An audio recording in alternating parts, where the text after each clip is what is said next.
Ephesians chapter 4, until we all attain to the unity of the faith.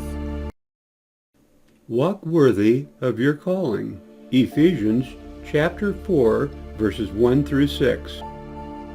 Ephesians 4.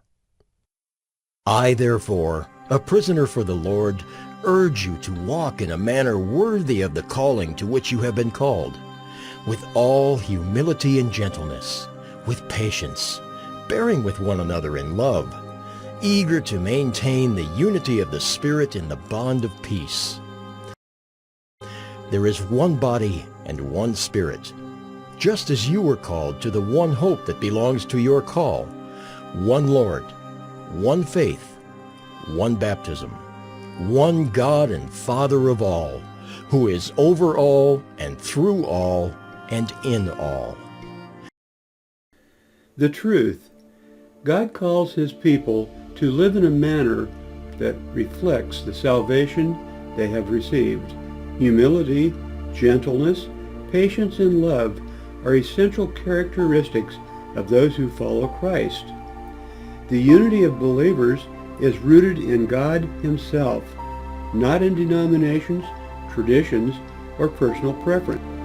There is one body of Christ, one Spirit, one Lord, one faith, one baptism, and one God and Father of all. The promise. God has united all who belong to Christ into one spiritual family. The Holy Spirit works among believers to produce peace and unity as they walk in obedience. The conclusion. A true disciple seeks unity with fellow believers through humility, patience, and love. God desires his people to be united around Christ and his truth. Grace was given to each one of us.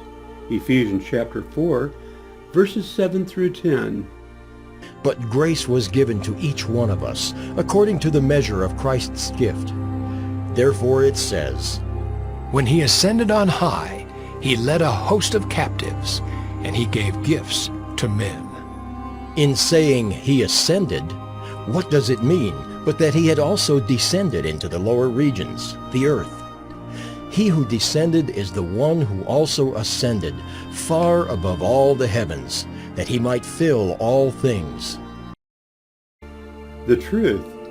Christ gives spiritual gifts to his people according to his wisdom and purpose. The Lord Jesus humbled himself, came to earth, died, rose again, and ascended into heaven. The risen Christ now reigns over all things. The promise.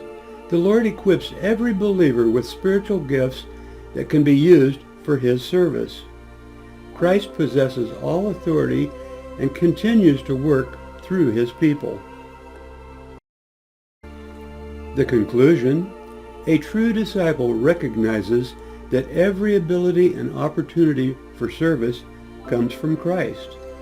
The gifts God gives are meant to glorify him and serve others.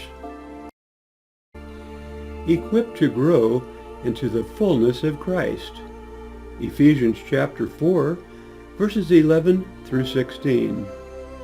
And he gave the apostles, the prophets, the evangelists, the shepherds, and teachers to equip the saints for the work of ministry, for building up the body of Christ, until we all attain to the unity of the faith and of the knowledge of the Son of God, to mature manhood, to the measure of the stature of the fullness of Christ, so that we may no longer be children, tossed to and fro by the waves, and carried about by every wind of doctrine, by human cunning, by craftiness in deceitful schemes.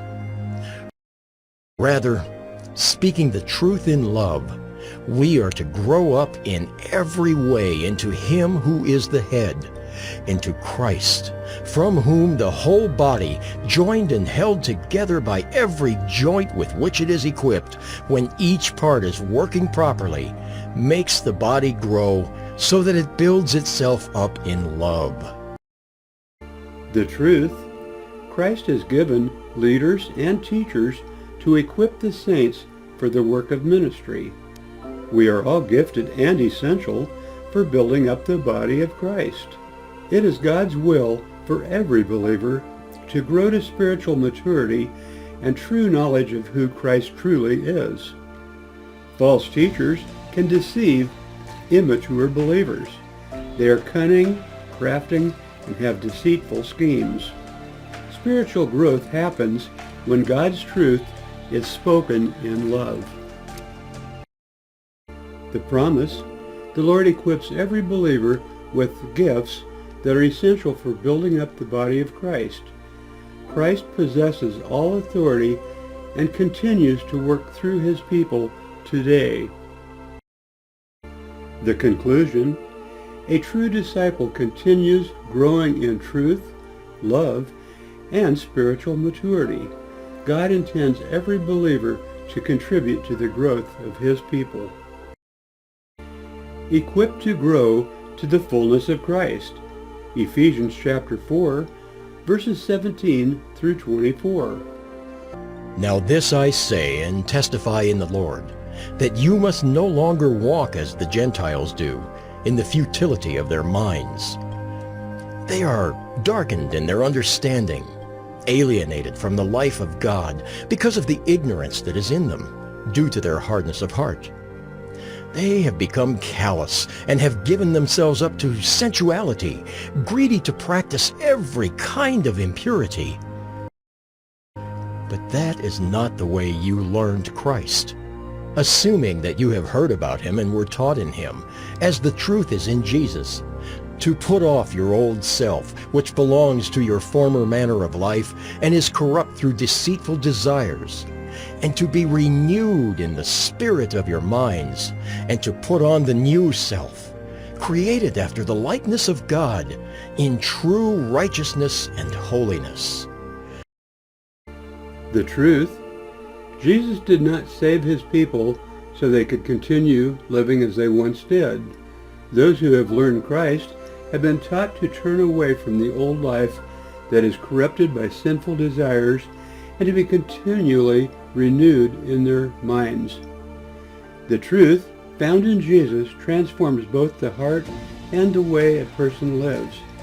God calls his people to put off the old self and to put on the new self that reflects his righteousness and holiness. The promise, God does not merely command change, he provides the power for it.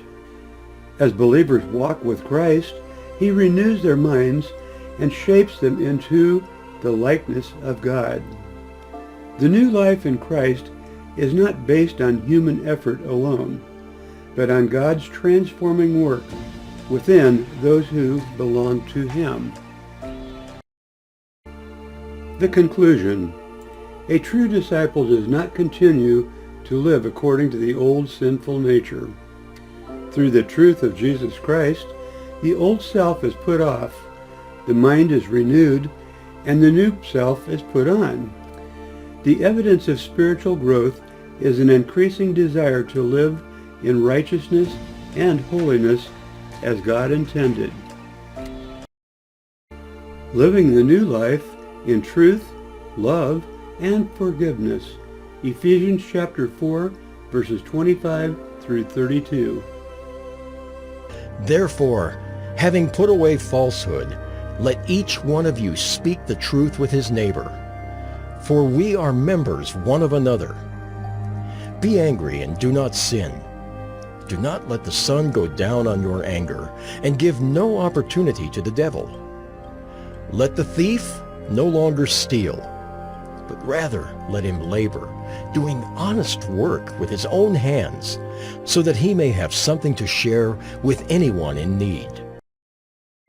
Let no corrupting talk come out of your mouths, but only such as is good for building up, as fits the occasion, that it may give grace to those who hear.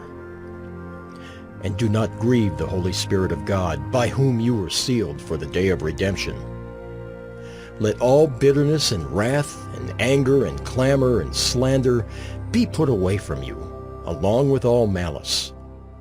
Be kind to one another, tender-hearted, forgiving one another as God in Christ forgave you. The truth. Those who belong to Christ are called to leave their former sinful way of life. Salvation brings a new identity and a renewed mind. God is transforming believers into people who reflect His character. The promise. God provides the power to change and grow through His Spirit. The new life in Christ is available to all who follow Him. The conclusion. A true disciple demonstrates Christ through speech, actions, attitudes, and relationships. The forgiveness we have received from God should overflow into how we treat others. Summary conclusion. Walk worthy of your calling. Preserve the unity of the Spirit. Christ gives gifts to His people. Grow to maturity in Christ. Put off the old life. Put on the new life. Speak truth and encourage others. And walk in kindness and forgiveness. Final questions for you. 1. Am I walking in humility, patience, and love toward others? 2. What parts of my old way of life still need to be put off? And 3. Do my words and actions reflect the kindness and forgiveness of Christ? Thanks for watching this video. If it has encouraged you, please like, comment, and share it with a friend. God bless you richly.